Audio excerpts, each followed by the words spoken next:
Parents make the decisions about what their children have access to. Now, my actual questions about this, the first set of questions that I have is actually for the city attorney. So my question is this: do you have an opinion? Because I personally can't weigh whether we should do this without having an understanding of what kind of legal risk is involved in creating something like this board. So do you have an opinion about the level of risk that we're taking on, risk of litigation, if we create something like this? Well, I usually don't publicly announce risk, but what I will say is this was researched by a couple of attorneys in our office, and this proposal was worked on with input from the Mayor Pro Tem and the Mayor, and this is a safe path forward. I will say that your statements about the First Amendment, and I think this is important not only for the public benefit, but also for the record, in case there ever is a challenge, that what you said about the First Amendment is not untrue as it relates to adults, but it does not apply in the same way to children, and if it did, well, let me put it this way. Governments all over the land modify and screen for age appropriateness every single day of the week, because first graders don't read what eighth graders read, third graders don't read what 12th graders read, and those are governments. Those are school, those are classrooms, those are teachers, all government employees, constantly, every day screening material that their children are going to be exposed to. So that's just an example of how children get different treatment under the First Amendment, just like children get different treatment under the Second Amendment. Children can't have guns. Children get different treatment under the Fourth Amendment, under the Eighth Amendment. Children get different treatment under all of the Bill of Rights than adults do. And to say, for instance, that the government cannot restrict, screen, or modify what a child is exposed to, that statement can only be made if you have no idea what the public school system does. That's exactly what they do every single day. I'm glad you brought that up, because there is a case on that. There is a case that distinguishes the school setting from the public library setting. And that case said the school setting is slightly different, but even a school doesn't have unfettered right to restrict books. What is AB 1078 that the governor just signed that says the school district can't ban books based on who they're authored by? That's what that's about.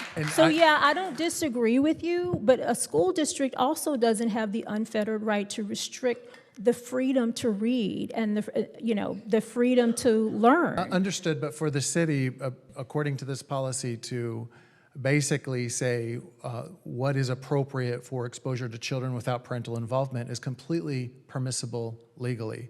And as was mentioned before, if the city didn't reject books, if the city librarian or the libraries didn't ever reject books, we would have over 100 million books in our library. I mean, they reject books all of the time. And we know this because we can go look and see, 30 or 50,000 books on the shelves, and that's it. We don't have 100 million books on the shelves. So we reject them all the time. So they can be rejected legally. I just think it's a bridge too far to claim free speech, and that this can't be done because of free speech.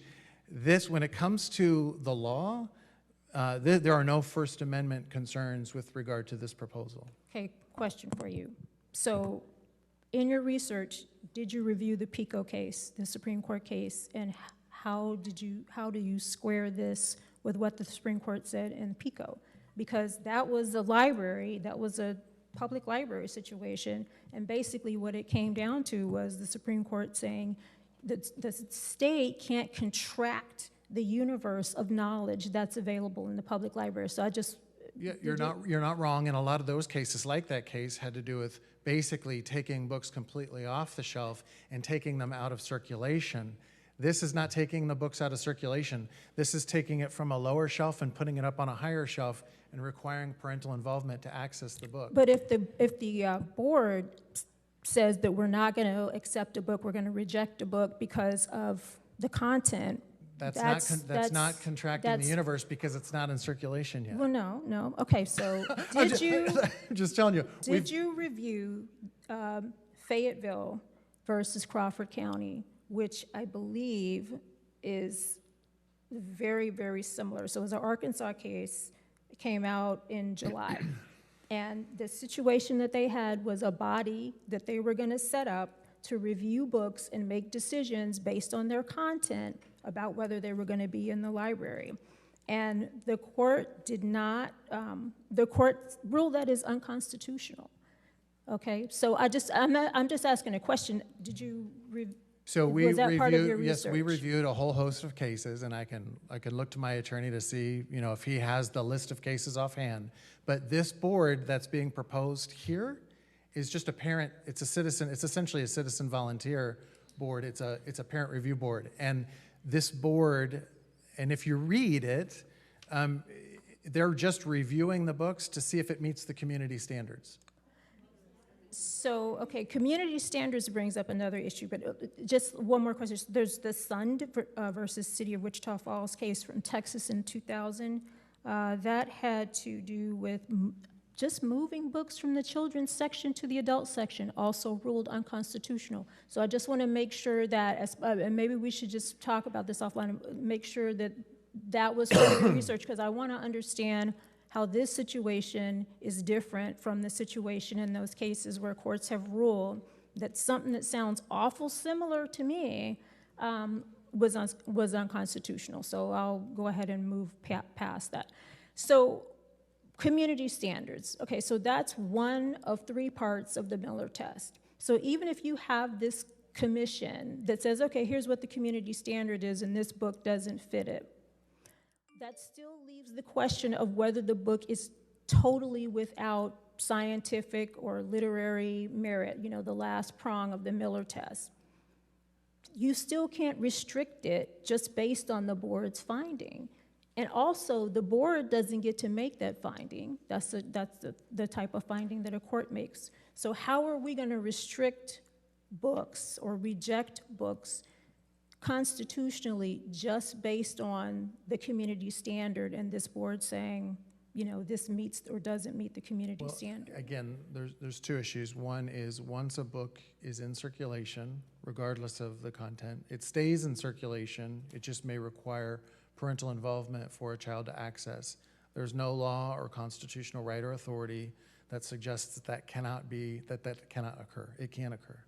When it comes to procurement, look, if, I know this is a ridiculous example, but just for illustrative purposes, if a publisher were to come and present a book with pornography, right, like express explicit pornography, and say, hey, we think this belongs in your children's section, and the community review board looked at it and said, you know what, this is not the kind of book that we want in our library based on the content, and they rejected it. Based on what you're saying, that would be an impossibility. And that's not what the law says. The community review board absolutely can review material and see that if it meets community standard. The other thing the review board can do is say, look, we will agree that this book can be in our library, but it necessarily must be on an adult shelf. You know, there's all kinds of input that the community. So, okay, yeah. What I'm going back to, though, is the community board is making its judgments based on what they think is appropriate or what they think is, you know, what they're comfortable with or what they're not comfortable with. That is the government getting into the business of making judgments, potentially restricting speech based on the content of that speech. Councilwoman, we have librarians who are government agents making that decision but all of the time. They are doing that. They are doing that. You saw the woman come in and say her job is to bring in as much, as broad of a universe of work as she can. She's not doing it based on her personal viewpoint. Their ethics requirements prohibit them from making choices based on their personal viewpoints. And what I am saying is the members of this board are making these selections based on their personal viewpoints, and that's what the problem is. That's the crux of the problem.